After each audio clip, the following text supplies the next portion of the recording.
Halo, Assalamualaikum, perkenalkan nama saya Fitri Adila. Dan saya, Acep Kusnandar. Kami dari kelompok 5, akan menjelaskan tentang istilah. Pada video kali ini, kita akan membahas mengenai istilah. Apa itu istilah, jenis-jenis istilah, dan faktor pembentukan sebuah istilah.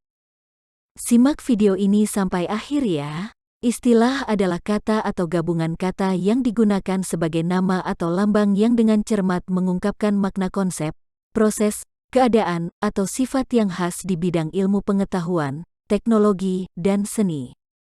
Istilah umum adalah kata yang awalnya berasal dari bidang tertentu, kemudian digunakan secara luas, hingga dianggap sebagai kosakata umum. Sedangkan istilah khusus adalah kosakata yang dipakai secara terbatas di bidang tertentu. Contoh istilah umum adalah arsitektur, komputer, perguruan tinggi. Contoh istilah khususnya adalah interior, eksterior, mouse, keyboard, fakultas, jurusan. Lalu, apa saja sih faktor pembentukan istilah? 1. Kata istilah dipilih dari kata atau frasa yang paling tepat untuk mengungkapkan suatu konsep. 2. Keringkasan kata dan frasa menjadi pertimbangan untuk menentukan pemakaian sebuah istilah. Misalnya, jelaga dipilih karena lebih ringkas daripada hitam arang. 3. Kata istilah dipilih karena memiliki nilai rasa atau konotasi baik. Misalnya, tunawisma lebih sering dipakai daripada gelandangan. 4. Kata istilah dipilih karena dianggap lebih eufonik atau enak didengar. Sebagai contoh, efektif lebih sering digunakan daripada mangkus. 5. Kata istilah dipakai karena sesuai dengan kaidah bahasa. Misalnya, perajin lebih dipilih daripada pengrajin. Oke, selanjutnya proses pembentukan istilah. 1. Konsep ilmu pengetahuan dan peristilahannya. Ada kemungkinan bahwa kegiatan ilmuwan dan pandit Indonesia akan mencetuskan konsep ilmu pengetahuan, teknologi, dan seni yang sama sekali baru sehingga akan diperolah penciptaan istilah baru. 2. Bahan baku istilah Indonesia. Istilah Indonesia dapat juga diambil dari berbagai sumber, terutama dari 3 golongan bahasa yang penting, salah satunya bahasa asing.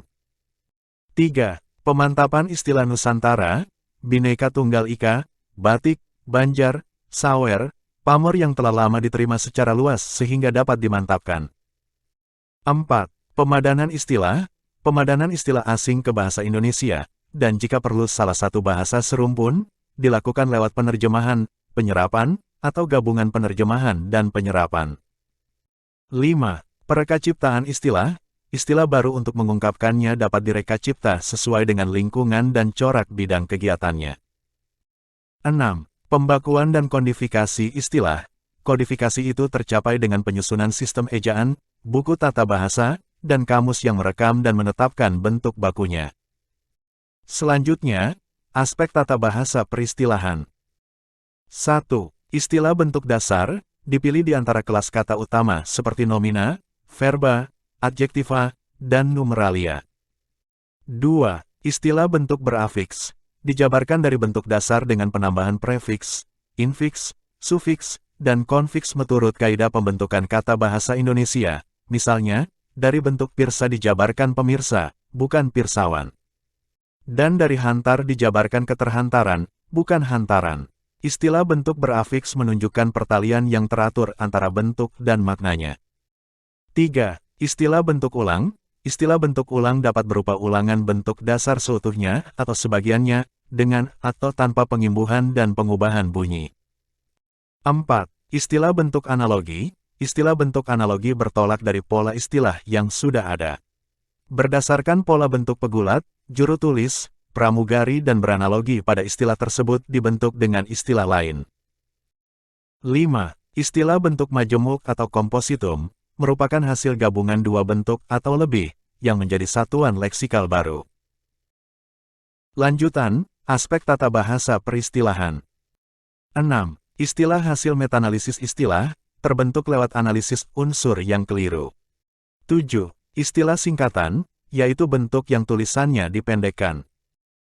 8. Istilah akronim, adalah istilah pendekan bentuk majemuk yang berupa gabungan huruf awal suku katanya, gabungan suku katanya, ataupun gabungan huruf awal dan suku katanya dari deret kata dan diperlakukan sebagai kata. 9. Lambang huruf, adalah huruf atau lebih yang melambangkan konsep dasar ilmiah seperti kuantitas dan nama unsur. Lambang huruf tidak diikuti tanda titik. 10. Gambar lambang, adalah gambar atau tanda lain yang melambangkan konsep ilmiah menurut konvensi bidang ilmu yang bersangkutan. 11. Satuan Dasar Sistem Internasional The UNETS, diperjanjikan secara internasional dinyatakan dengan lambang huruf. Kita lanjut ke aspek semantik peristilahan. 1. Pemberian makna baru. Istilah baru dapat dibentuk lewat penyempitan dan perluasan makna kata yang lazim dan yang tidak lazim. Artinya, kata itu dikurangi atau ditambah jangkauan maknanya sehingga penerapannya menjadi lebih sempit atau lebih luas. Kedua, istilah sinonim. Istilah sinonim adalah kata yang maknanya sama atau mirip, tetapi berlainan bentuknya. Ketiga, istilah homonim, merupakan dua istilah atau lebih yang sama ejaan dan lafalnya, tetapi maknanya berbeda karena asalnya berlainan. Istilah homonim dapat dibedakan menjadi homograf dan homofon. Keempat, istilah polisem. Istilah polisem yaitu bentuk yang memiliki makna ganda yang bertalian. Aspek semantik peristilahan, lanjutan.